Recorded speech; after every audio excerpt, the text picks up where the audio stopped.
Menu হয়েছে আর menu হয়েছে। প্রথম মেনু হচ্ছে যে রাইস, এই দেখো রাইস, এটা হচ্ছে রাইস, তারপরে এই যে চানা, এই চানা মটর, তারপরে আপনার আলু ভাজা, দই কাতলা, হুম, আর এই যে চিংড়ি মাছের দেখছো এটা কি মানে মিক্স সবজি হয়েছে। চিংড়ি আপনার হচ্ছে যে না, ওটা হচ্ছে যে মাশরুম দিয়ে হয়েছে। আচ্ছা আচ্ছা, মাশরুম আর চিংড়ি মাছ দিয়ে দেখো একটা মেনু হয়েছে।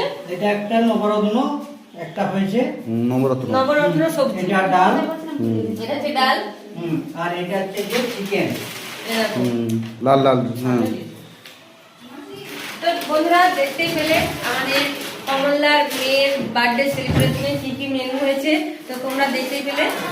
আর এই দেখো বৌদি এখন খুব ব্যস্ত। বৌদি কথা বলার সময় নেই, কেননা এতটাই ব্যস্ত বৌদি। আর এখানে সব টিফিন সাজানো চলছে, কেননা সবাই গেস্ট এসে গিয়েছে, তাই সবাইকে টিফিন ধরানো হবে। সেই জন্য দেখো এখানে টিফিন সাজানো হয়েছে, সবাই গেস্ট আছে, সবাইকে দিতে হবে।